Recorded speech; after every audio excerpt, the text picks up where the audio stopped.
Thank you, everyone. I've been asked to introduce the opening speaker. I've also been asked to fix the placard, so let me get that taken care of. I'm the Chief Deputy Attorney General in the state of Idaho, and I've been sent as an emissary from that state to say, please stop moving to Idaho. We're full, and no, in all seriousness, it's been a real dynamic in the states of Idaho and Montana, where I served as the Solicitor General for a couple years. And I'll tell you what, almost without exception, the folks that we've met coming from California seem to be folks who actually want to escape a particular way of life and enjoy what we have on offer in the upper Mountain West. And so it's been great to get to know so many of your kindred up in those states. They're moving there for the right reasons. I have, as I said, had the honor of serving as the State Solicitor General in Montana and now as the Chief Deputy in the state of Idaho. And I would say one of the most exciting places to serve, particularly as it happens during Democrat administrations, is in state attorneys general offices. I mean, that's the place where you can get into the action. That's where the fight really is. And it's been great fun in both places to work for courageous and very conservative attorneys general who are willing to join the fight. So I don't have many remarks beyond that, except to say that the Federalist Society has had a huge impact on my life. From my time in law school to the various steps in my career, people like Lisa and Dean and others have been mainstays and have helped me, provided counsel. And I've met so many great friends through this program. It's an honor to be here in this beautiful place, this historic place. And without anything else, I'd like to welcome to the stage the Attorney General of the state of Idaho, Raul, Labrador.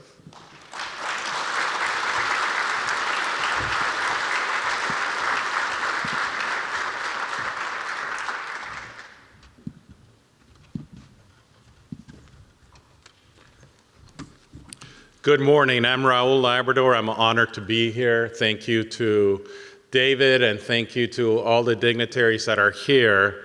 I've been in politics for a little bit. I've been a state legislator. I've been a congressman. I was in Congress for 8 years. I was the chair of the Idaho Republican Party. I'm one of the founding members of the House Freedom Caucus. If you know Ron DeSantis, Mark Meadows, Jim Jordan, myself, and a few others were the founding members of the House Freedom Caucus. And now I have the great honor of being the Attorney General for the state of Idaho. My ascent into politics started by my illustrious career as president of the University of Washington chapter of the Federalist Society.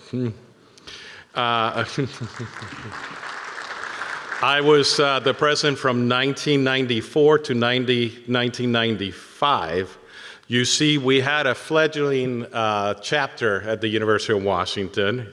In our law school, there were 7 members of the chapter. There were 7 members not because we were exclusive. There were 7 members because there were only 7 of us who were willing to stand up and claim that we were conservative, and 7 members who were stupid enough to tell our professors that we were conservative. So we had a leadership fight in the Federalist Society. Our previous president had graduated from law school, and during my 3rd year of law school, the 7 of us sat in a room, and we stared at each other for a very awkward 2 minutes, trying to decide who was going to be the president. And not a single one of us decided to volunteer for that position until somebody spoke up and nominated me to be the president. And I was stupid enough to say, sure, I can do that. So that's what started my career in politics. And I looked around the room, I shrugged my shoulders, and I said, okay, I guess I can do it. And the legend was born, right? In all seriousness, those were the years that molded the person who I later became in politics. When I was applying to law schools, I applied to about 4 or 5 law schools. And all of us who applied to law school, we applied for our dream school. And to me, that was Stanford. And then we apply to the ones that we know we're going to get into. And then we apply to some that are maybe a little bit higher than we think we can get into, but we're trying to get into those schools. And for me, those schools were Georgetown and the University of Washington. I was lucky enough to get accepted into Georgetown right away. It was within a week or two of me sending out my application. But the University of Washington, which is where I graduated from, ended up sending me a letter about within a week of me sending my application. And in the letter, they asked me to outline how I was a diverse applicant for the University of Washington. And they asked me, could I please explain how I qualify as a diversity candidate? So I sent them a really short letter that said, my name is Raul Rafael Labrador, with an accent over the U. I speak with an accent because my native language is Spanish, since I was born and raised in Puerto Rico, and I moved from Puerto Rico at the age of 13. English is my second language that I've had to learn so I can go through an education process and graduate from college, take the LSAT, and apply for law school. However, if the only reason that you're accepting me is because I'm Hispanic, please, I hereby withdraw my application. Within 5 days, I received an acceptance, and unfortunately for me at the time, but it was wonderful for me and my wife, who was going to actually work through law during the years of law school, she and I got pregnant, and the only law school I could afford that was a highly qualified law school was University of Washington. I really wanted to go to Georgetown.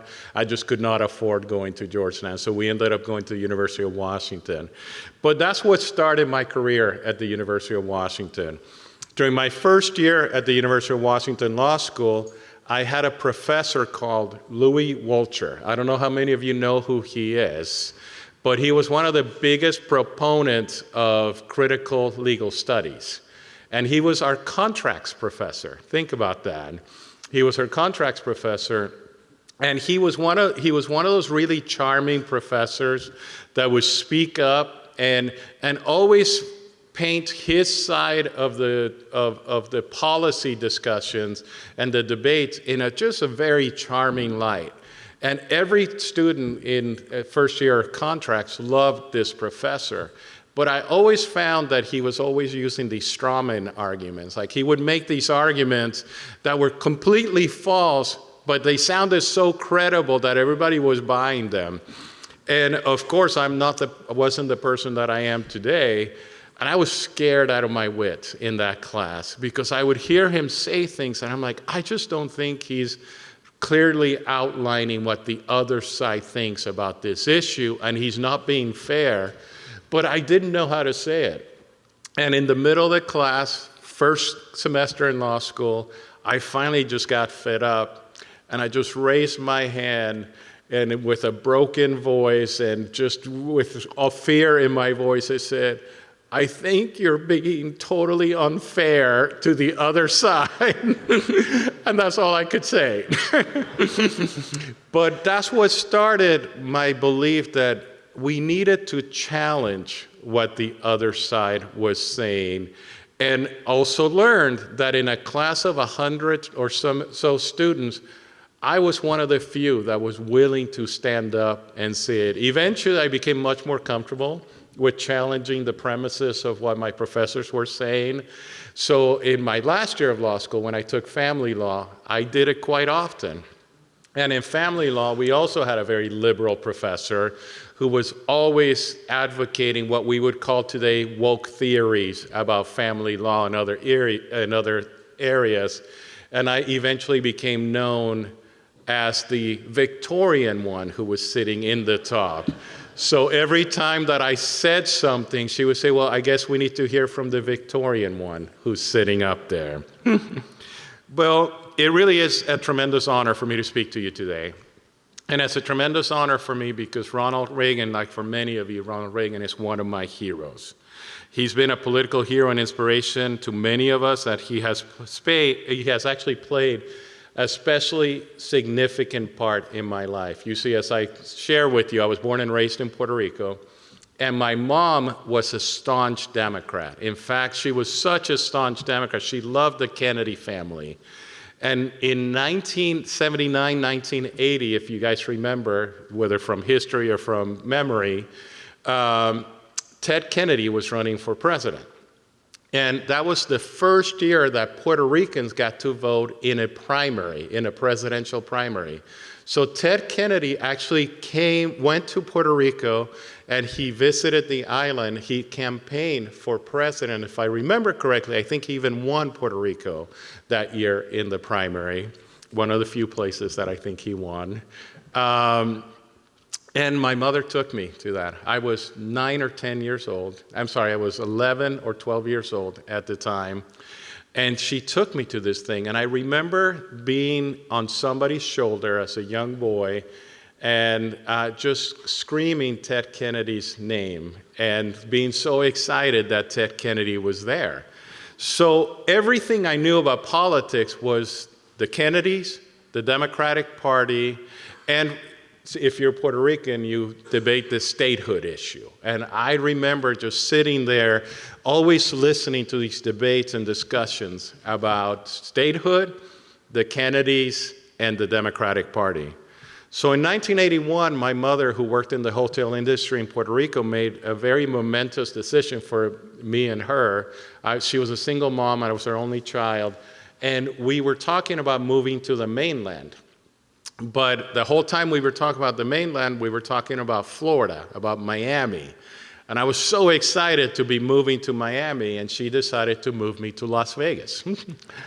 For her, it made total sense because she was in the hotel industry, and Las Vegas in 1981 was booming. She thought she was going to have a lot of opportunities. For me, it was the end of my life. I was 13 years old. I lived a block from the beach. We were poor. I didn't know it because I had the beauty of the island. We had great food. I was able to pretty much have a pretty free life. And then she moves me to the middle of the desert in the middle of the United States to one of the ugliest areas of the United States. So I was really bummed, and I have a lot of other stories that I can share about you, but one of the things that happened is that she was really excited because as a Puerto Rican in Puerto Rico, she had never been able to vote in a presidential election. She voted in the primary for the first time for Ted Kennedy, but had never been able to vote in a presidential election or vote for a member of Congress, really, or anything like that. So she went to register to vote. And when she went to register to vote, if those were the days where you registered in a home. So you looked for the local precinct committee person, and the local precinct committee person would sign you up. And when she went to register to vote, she went to register as a Republican at the Republican precinct committee person's house. I was so confused. Again, I'm just a young kid, 13 years old. I had just been screaming a year before Ted Kennedy's name. I'm like, what are you doing? Why are you registering as a Republican? And she said, because of Ronald Reagan. She said that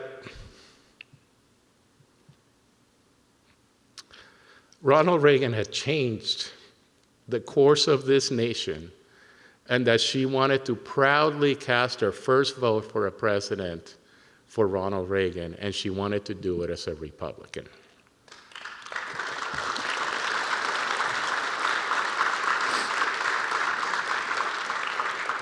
And in me, that brought about a desire to know who this person was. Why would a person, my mom, if you knew her, she passed away 18 years ago. My mom was a very strong-willed woman.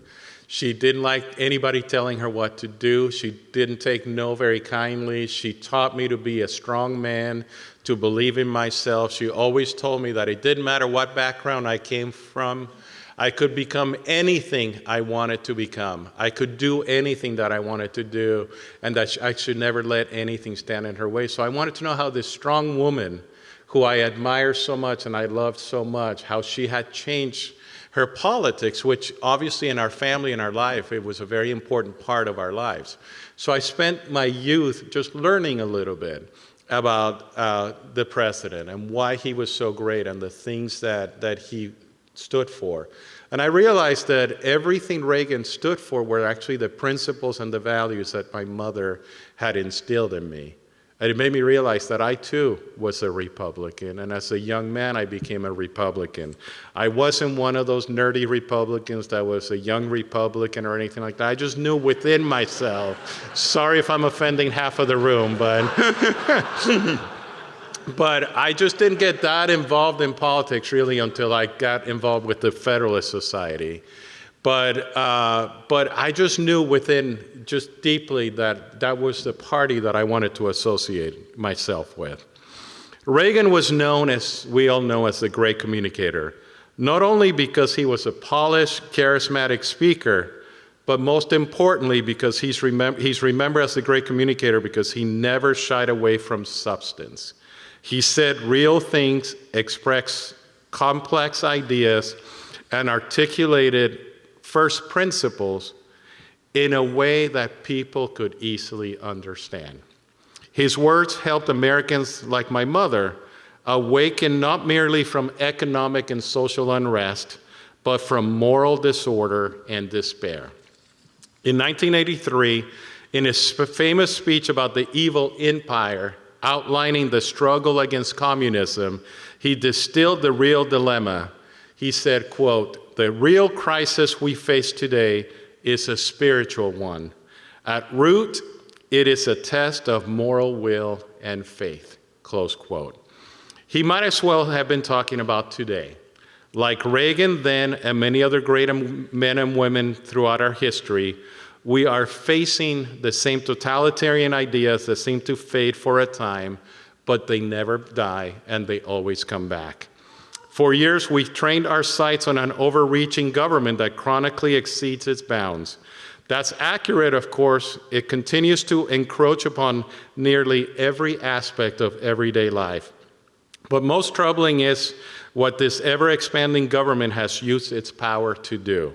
We look around now and see not just a balance of powers out of kilter, we see now how those in power have marshaled those forces to advance dangerous, un-American, and immoral policy goals. They have used government to make their goals inevitable and to coerce Americans into accepting those goals. But as I have already said, the struggle is not new. More than 100 years before Reagan, in one of the most read works of Frederick Bastiat, The Law, Bastiat recognized that the greatest threat to liberty is government. He understood that bureaucrats and socialists and communists and social scientists, am I repeating myself? They want to play God. They believe they can mold man like the farmer can work with his land and seed and soil. They do not trust that man is good and capable of greatness. Only they are good, only they are great and capable of greatness. Only their intercession for mankind can determine the destiny of man. Think about how conceited and evil that belief system can be. That's why Reagan called communism the evil empire. Thank God for states, or at least some of them, the states that can still provide a different model, an original American model that makes decency and morality and human flourishing the norm and the goal. The states can protect our children from woke racial and gender ideologies that poison the mind, stoke hatred and suspicion among neighbors and even families, and promote harmful thinking and behavior. We protect the dignity of the human being at every stage of maturity. We can protect the rights of religious exercise and free speech, the right to keep and bear arms, the right to have your vote count, to protect and enjoy property, to live your life free from the benevolent oppressions of power-hungry, unctuous public health experts, and to shake off the yoke of smug bureaucrats.